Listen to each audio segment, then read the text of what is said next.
Good morning. Northeast News Analysis mayam punimang putaram na okchari. Ngasi pause singda phongba paukara khananabagidamata aikogi studio sida lengsinduna lebiribasi oja Dr. Yendrambam Kiran social activist ni oja bo ahanbata taram na okchari oja. Thagachari. Oja ngasi gi pauche ambada phongnaribasi koigi me ahungi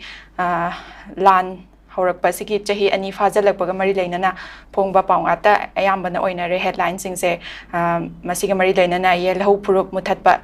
Mutatna Baja Tarakpa Lan, Chahi and Farakpa Numita, Paktak Nana Yanning, Double Pongdopa, Mifam Sing Pantokre, Hyperpau, Sinaikogi, Nasigi, newspaper sing headlines sing Oinari, Tongan Mo Fom sing Dai, Kugi Kuki Do terroristing Kuta.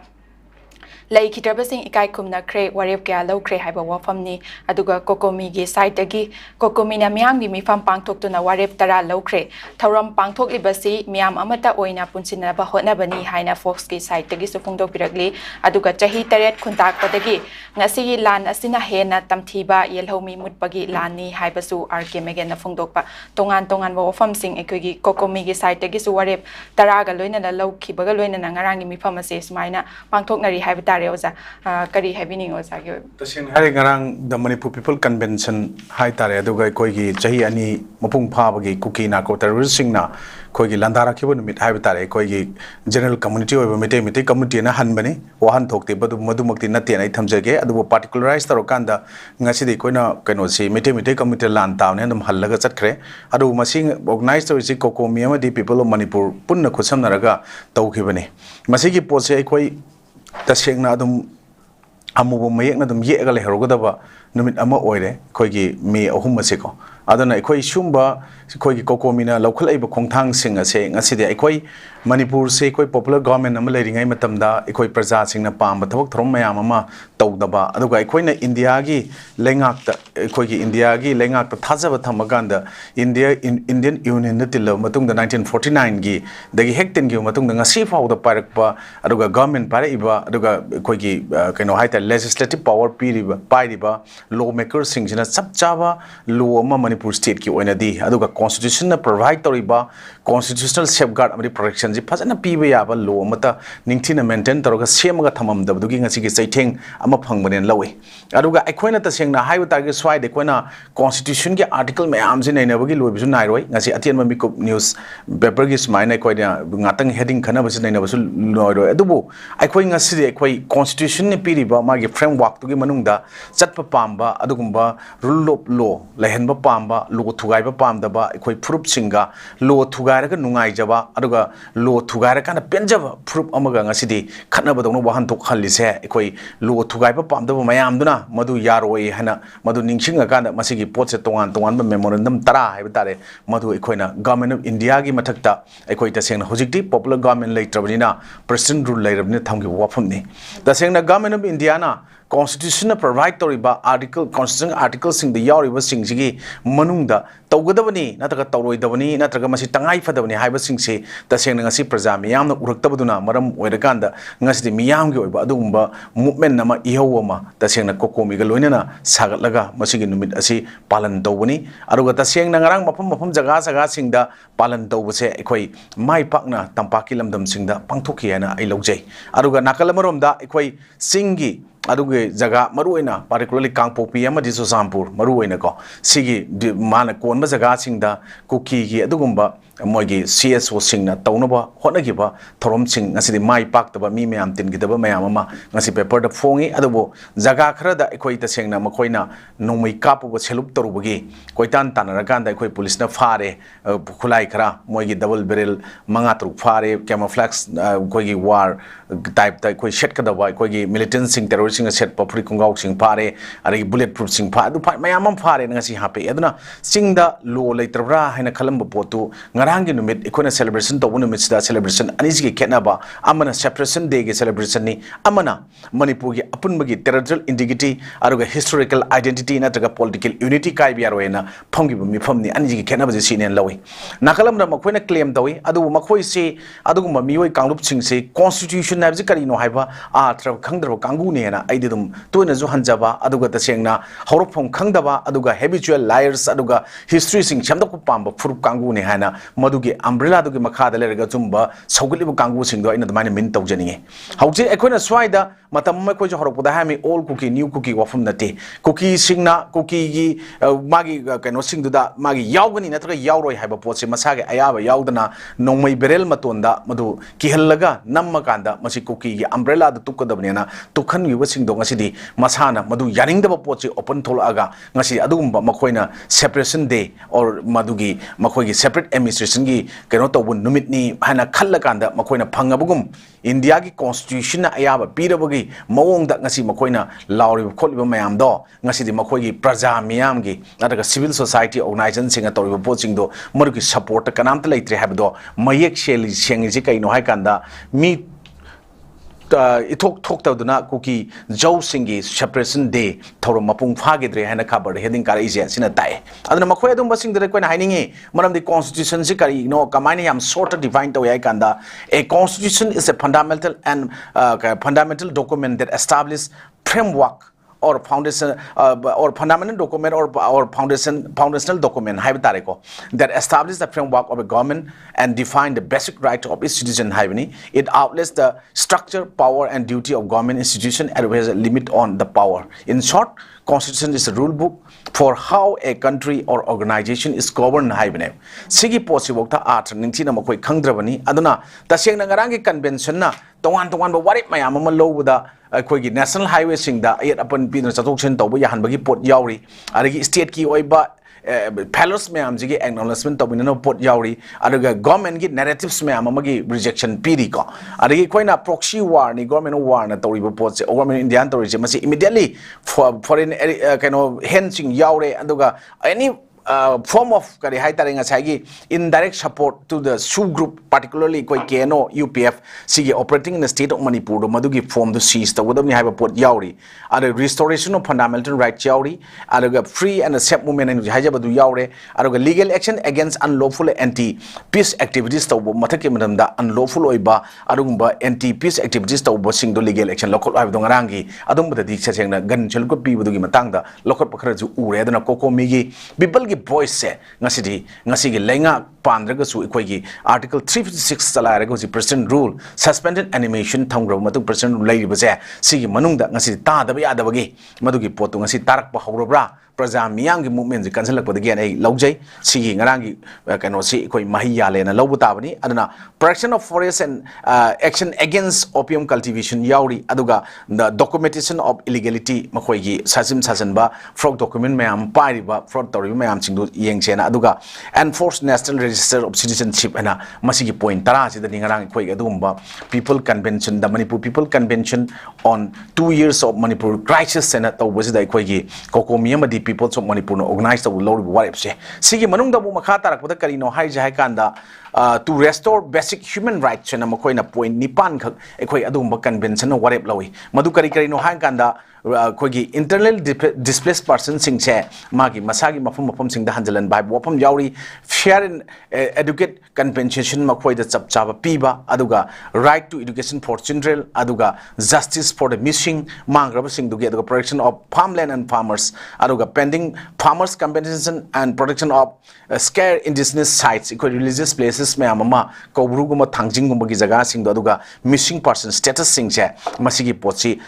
kano tawgadabani hana bot amachu yauri sigi mathakta ikoina masi yarakta taragadi people of Manipur amadi government of India sigi marakta yamna mutual relationship sing du da yamna achowa effect ama lakpaju yai haiba pot sing koi kokomi amadi prajami yamna pigi bo pot yawi aduna masidi koine haijabani it is the moral responsibility and constitutional responsibility of the government of India as now Manipur ji hujikti president rule lairabanina to ensure the right safety and territorial integrity of its citizens in Manipur haibse ngarang yawi ikon thamjaningi which cannot be bypassed or diluted or outraged so outsource tawya de haiba pot singche masi khoi ngasi gi lenga gi mohut silaga paibi riba singsina khangadabne ana ai thamjaningi maramdi aikhoina Kuki gi adugumba makoi gi CSO natraga makoi gi so called elected sing duna oji MLA loibu sing dandum constitution gi provision rong provide to article sing haiba tareko article 3 da or any 701 mayam du tunjana ka matu separate territory ma union territory ma tanba ya bai pot ne mai hai na makoi na claim to adubu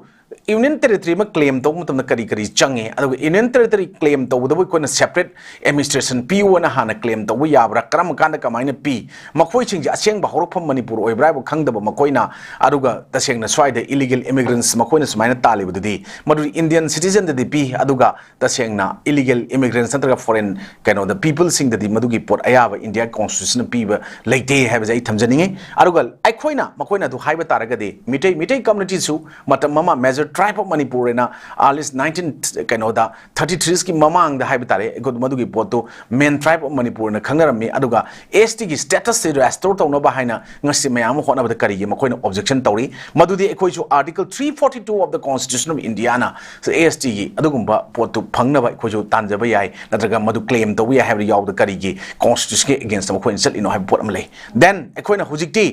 2004 the create tawkiba amend taroga article 338 amend taroganda inserting article 338a machi taru matamda ekoina separating from the earlier national commission for scheduled caste and scheduled tribe lay vidudagi magi objective to piriba haibadi to oversee and evaluate the implementation of safeguard of ST under the constitution and others law and b was the national commission for scheduled tribe and piriba pose machine tawba ya mokon yengjem ya pot mayam lay maduda su mokoina kari objection tawribano haibaje masi acho wahang amadum oy karigumba mitai community na masigi sammanaba law ma nataga sammanaba constitution protection ma phangdaba taragadi ekoi manipur se sinking community oigibi yai haina ekoi ta sengna haragadi masi mayam na haina lay potang asi hana ekoi gi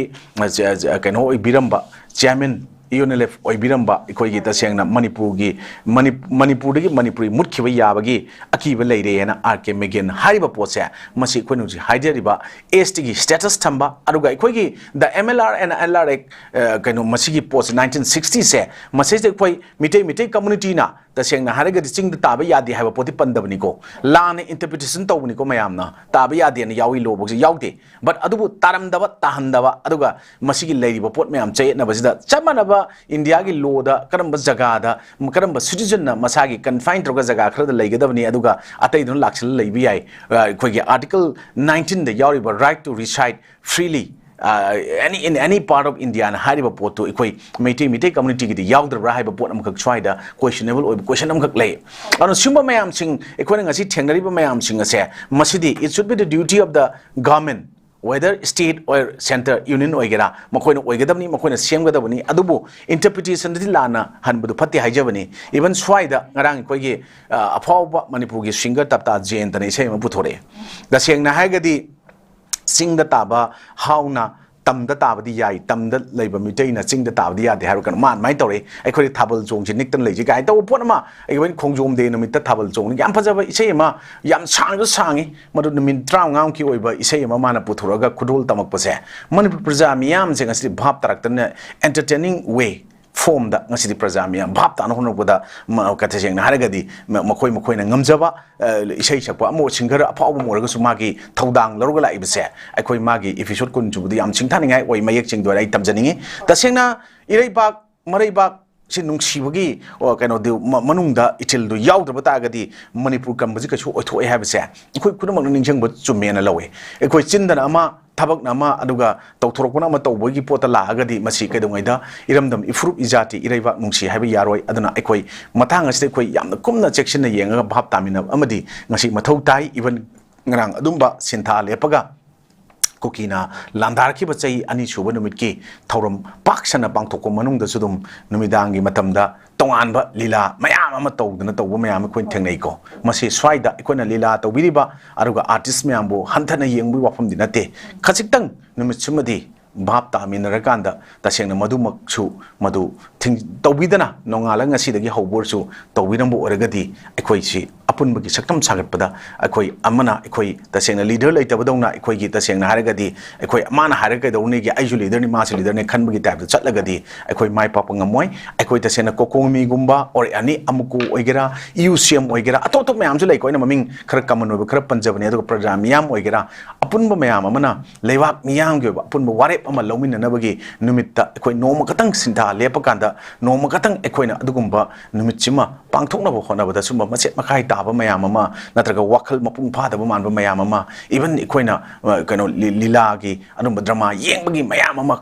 ekoi mora paidan choki paidan nungthindagi hauna haib tareko thola akanda ekoi gi lambi lamjaw do thokpu uba aduga adumba pairaga chatpu u matamda thamoi ji yam pendaba ma phawi matung tarakpudadi even masi tawbidanaba aduga tasengna haigadi sumba lewaki oina tasengna tawriba thabak thorom mayam singse masidi ekoi punna masi ekoina loinamak yumdagi thoga madugi mafam du chalaga yaw ngamdragasu thamoi nungda lewak nungsibagi ithilama je isana madu pidraga mina haraga illaga chatpadi yaroi dawnin masi isa isana khandabira kanda lewak sing asi lukhibiana leire kaina mayam mama khangai mayam mama aduga manipurgi masak leiraba mi mayam mama aduga freedom ningar mi mayam na hainer ibo wafam singsisu koi common people kon lokchandragadi ekoi people convention gumba tawbagi sigisi wan thok lehendagi poda tar agadi haying ekoi gi communities lukhibi mo khoi lo yawgodone je masana ningching busum mena ai sumain thamjaki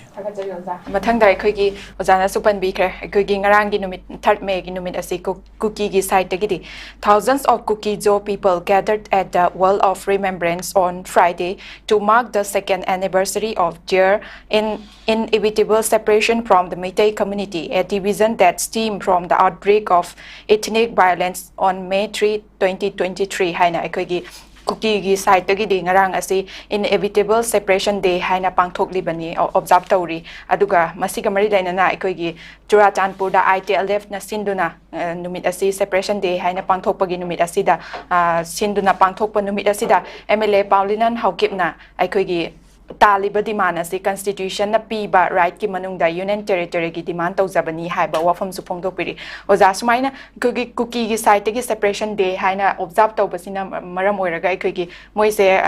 nungi oiba wakhalon haibadi justification se separation oire haina bu lodore oja gi oiba wakhan kari thamini masagi wakhal puthoga manipur praja miyam gi apunba gi saktam kai be yaroi territorial integrity son be yaroi historical identity mangan be yaroi political unity mangan be yaroi na khanmangam Midubu Makoina MLA and a Kalaga Lajerido, Makoidu Yam Ikaini Ine. Makoidi, Adumba cookie terroristing in Waiting Dola Pamaga, Ngang Pamu Pamba Hippo Hippochat Pakulukun Bakangu, Nana Idi Laure. Aruga Makoina Adu Canona. People or the constitution I appear Karamba PS, the Karamba article the Yauki have the Mayam, the Making Makona Kangalu and Toin Laujavaneva. The Shana Golden Triangle of article constitution article singing Golden Triangle Hariba, article Onga, article 14, 19, and 21 Atra, Manung the Yori was saying right to equality. Ado the Mokoina might take the key separate Tonaba have Wapama music Pandro. Pandataga the right to equality to Adukura, the Indian citizen of Malay, you know, separate Toga Harabina. Masana separatist movement,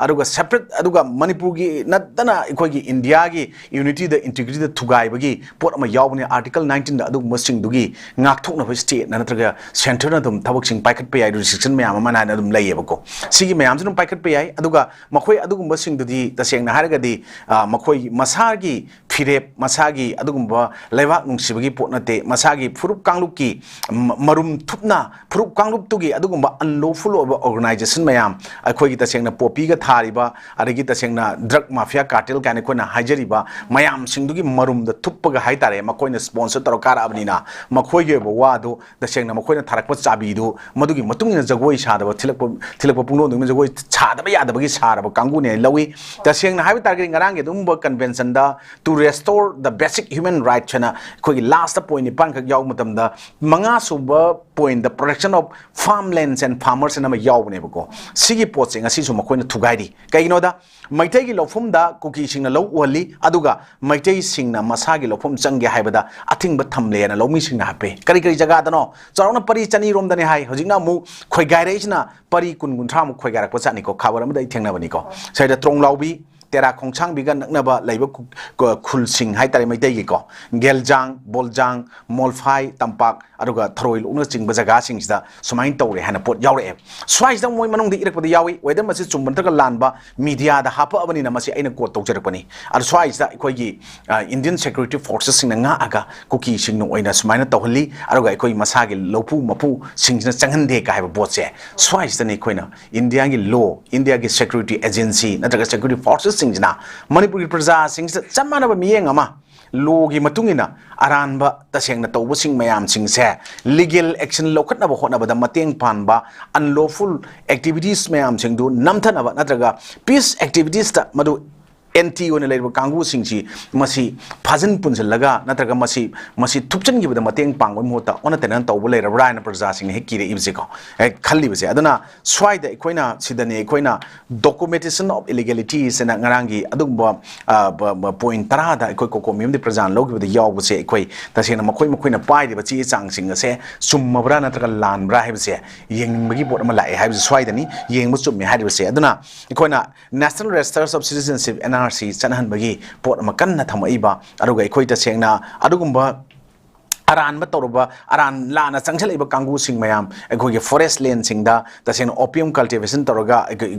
Umang Katoriba Kangu Sing, Masamasagi, Lamdu the Mazikandu Okana deport to Tokita Taragadi, even Government of Indiana, Natraga, Government of Indiagi, Minister of Hongi Maka, the Ladyba, Indian Security Forces Singna, the Sing Makoya illegal act activities may and some Yenga, Labium Lagadiam, Awa Purum the Laganina, issue my Tamsini.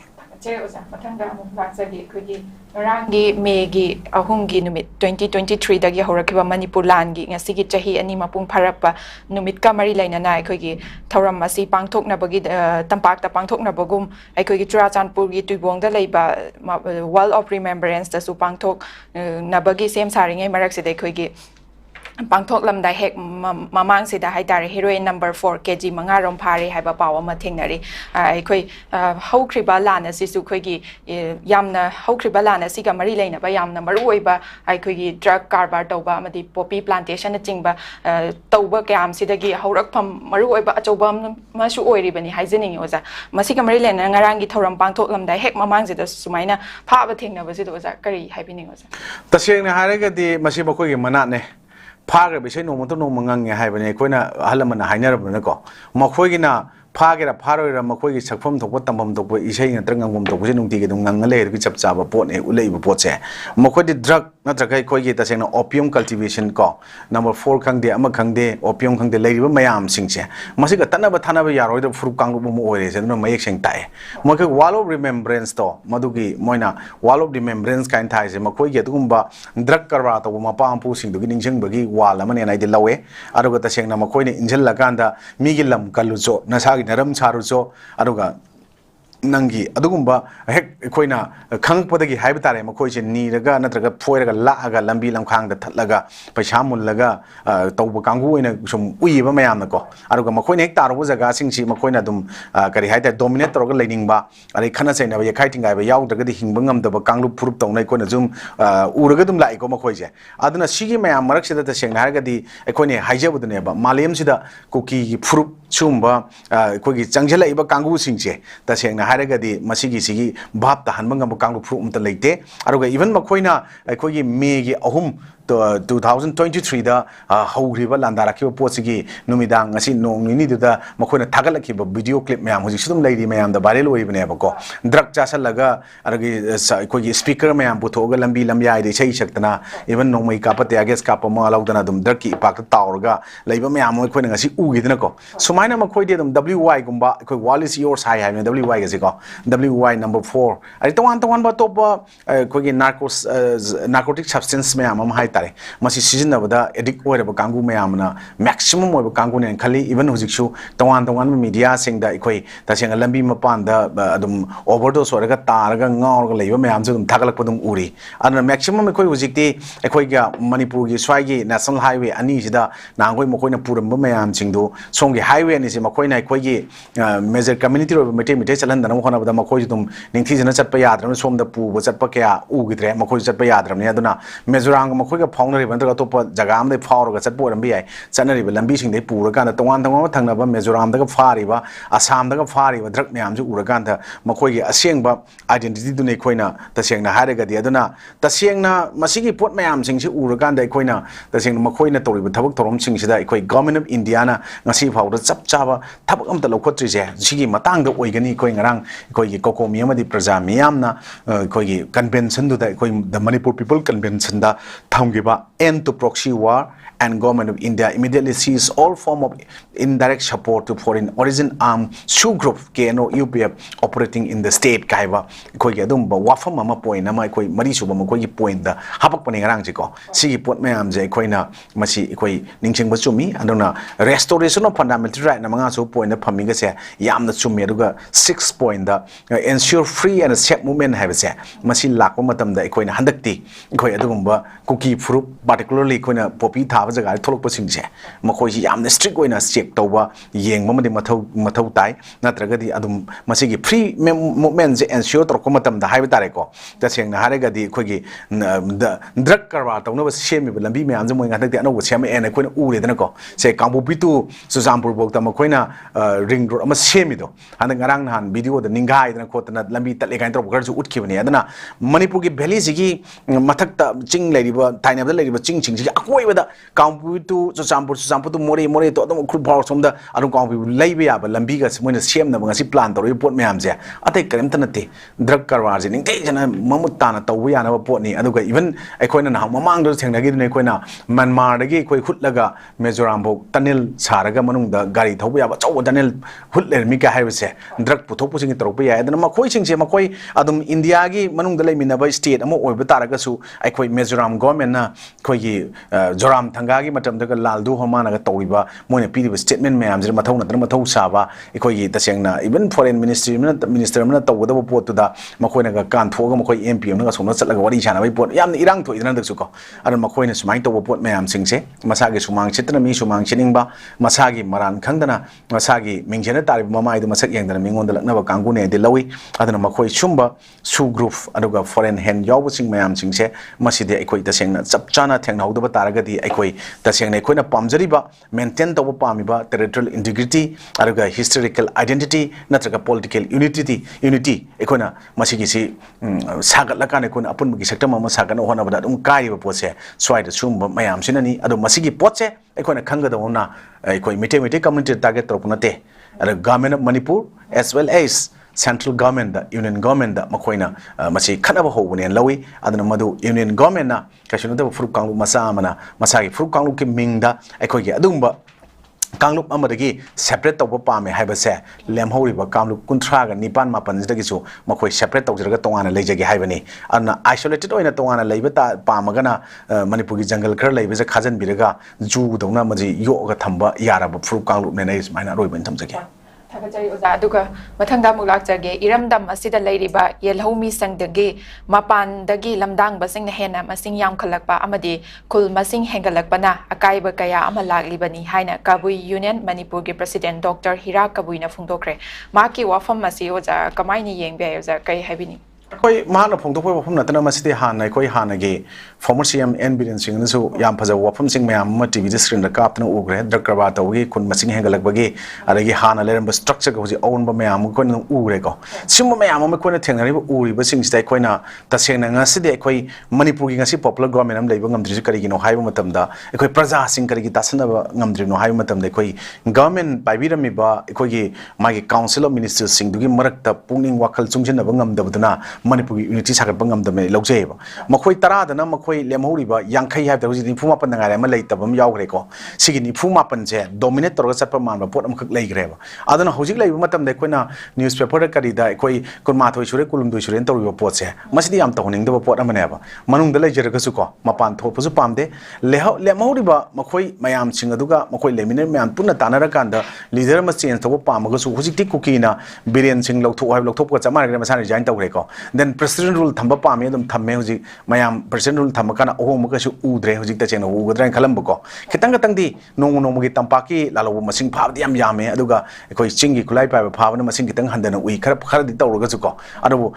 tampak ta phab na kulai phajaba sophisticated pen mayam lalo sing de phab ui ching dagi even ngarang adum gan chelu pi da pharak pum su berel ka tangen da yan ude ko atop no yarom yain kalle then aduna mafam gi jaga sing sida tawriba thabak torom sing sida ekoi gi adumba Article 19 gi kanoda right to assemble freely without arm, peacefully and freely without arm haiba posida with arm the assemble tor yo kangu singje masigi marakta action lokona badi hona khare ngarang de ko ma chap chawa madugi hana preventive measures sing mamang na si tor si tawgani harga pulap one time the phawang amodri marum kari gino escape ton gi haibja so wang sing oi ana sumba masing hengat pandra hengat taba mafam jaga jaga le da beng tung tang na maming mayam ma thonjal lagan da hai tare ko madugi pot mayam ma sembuduna aikoina loi unar wafam ni masida aikoina media da putorok pose aikoina khalangani aikoina sumaina tawriba mayam singse aikoina taw khudimok se aikoina nga makoi gi marakta ju makoina dum thagal ei ko aikoi gi marakta ko adu koi gi sumba thagal ei ba mayam singsida verified oiraga authenticate tawba kano sing news oiraga di tawba ya news oiraga di mase aikoina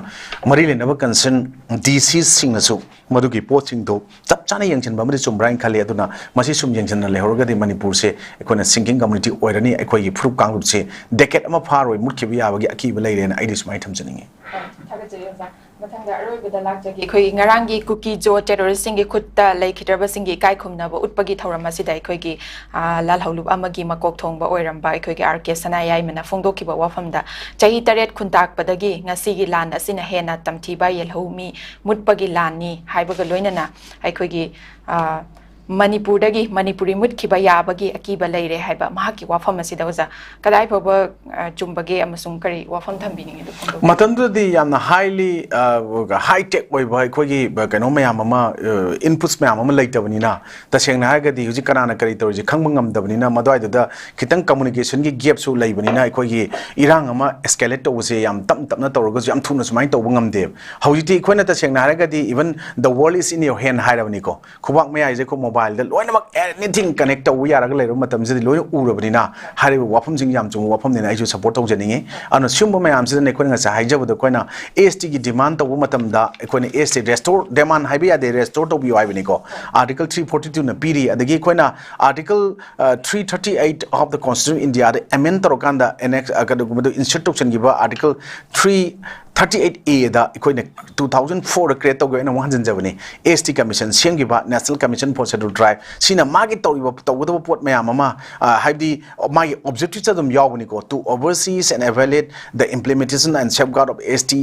status under the constitution and others law na piribo potsing jigi wan thokla na halak pasum mayam singjang asi restore to you ya dang leiba ocean tong no mayam adagi khoina tawgudaba thabna tawdoba tawrido thabanga tawba adagi masa na ngasai gi loina mak se yamna kaino hai tare autonomy bi thoba aduga tasengna haidi mani makha tangna mari administrator amna tawda thabo phokta civil society amana ntra individual amna tawba ya bagi film da chingda chathara aga tawro pot mayam adagi fact fraud document mayam ama hai tare fraud document mayam ama khoina tasengna haragadi government gi kaino lenga ki makha da leiba adumba kaino official sing na su mating pangjala kan da tokchen ba mayam singje sina akhoi sumba mayam se tackle to ngam dabane na laweba ko awna simba mayam se tackle to ge haiba taragadi akhoi tasengna akhoi sumaina akhoi gi ngasi gi khoina khanari ba wafam sing ase akhoi tasengna haragadi akhoi masi isa gi individual na lai oina khanaba na te tasengna haragadi akhoi taseng na ikoi Manipur gi ikoi katha seng na haraga dingasi praja miyam yellow fruit sing natraga khundami na bada nungchi jana na leminera bu khudik mayam sing ase amuka na han nongna restore peace to restore troga himina je haiba taraga di himina ba ya ga haib taraga di koina ngasai gi territory indicative wafam to historical identity wam to political unity ha haib je kai da lakani hai kanda ikoi taseng na ji fruit kang amakhak drug mafia cartel gi khwairi gi makok oiriba taseng na golden triangle na ba Laos Thailand Myanmar je Manipur on top of film the labor aruga sasampur na mafam epicenter oiraga tauna bo honor iba even makoi gi drug ki lambi the German road semaga kaumpi sasampur power ga mezuram power se piana bo sema iba international gi link to gi ana sema iba kangu furup che masiga tangi makoi gi dream je thidek bo matamda atop lemhori ba furup kuntra mapan amuk se kuntra ni ban mapan je masi yamna mani makha tamne hingani aduga tasengna han dongna peace restore to gani tasengna isa gi furup kanglu ki maming dona namada da ikoi constitution gi wahan to hanno honaraba wangang na honrak patagadi democracy su constitution su law su rule leile ti hane kam ta mawa chattaba pot ama oirakan de khona ngasai constitution gi arthar khangdraba kangu ni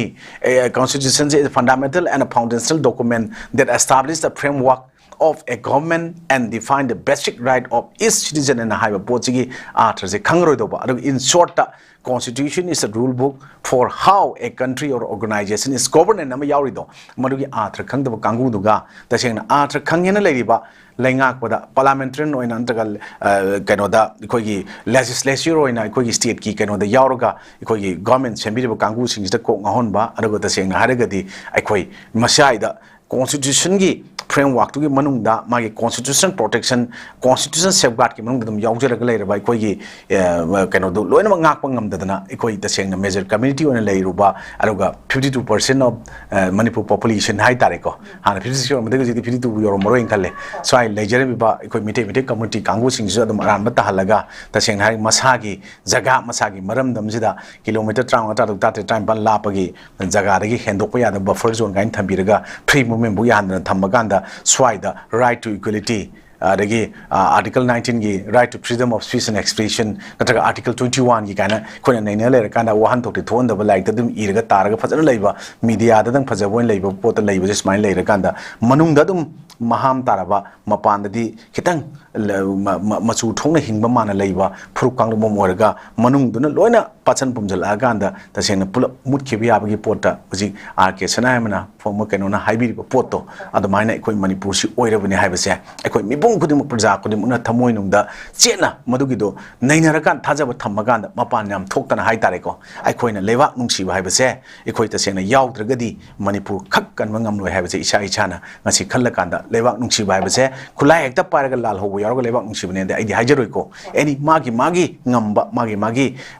jaga du da jurisdiction du da magi wakalon magi thogdang lauraga self social responsibility do lomina rakanda imalewa iramdam ifrup izati manipur gi apun bagi saktam integrity aruga manipur gi territorial integrity have the integrity ko then iko historical identity amadi iko na political unity sagat pada isa gi responsibility lawsiena ai sumain thamjage thagajiri oza gi chilo matam kya bu su kai thok pudana thorama sibu mapung phan bi bagi damak ta oza bu haningai leitana thagajiri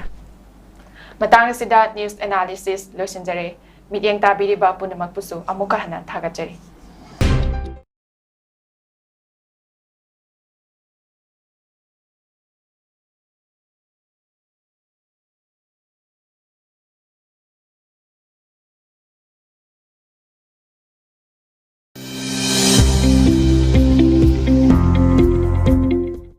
Welcome to Uttaranchal.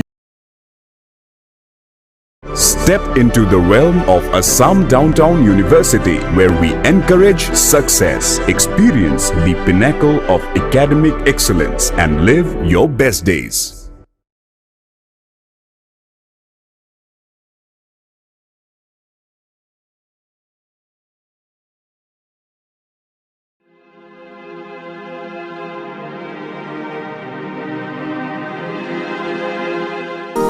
The Happiness Program is a program for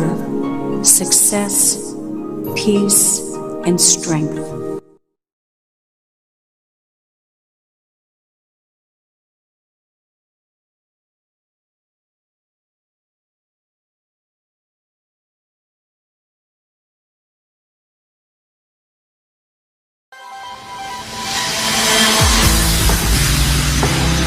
If we attend to our breath, our whole system gets rejuvenated. Manipulating the breathing, you can change the emotions.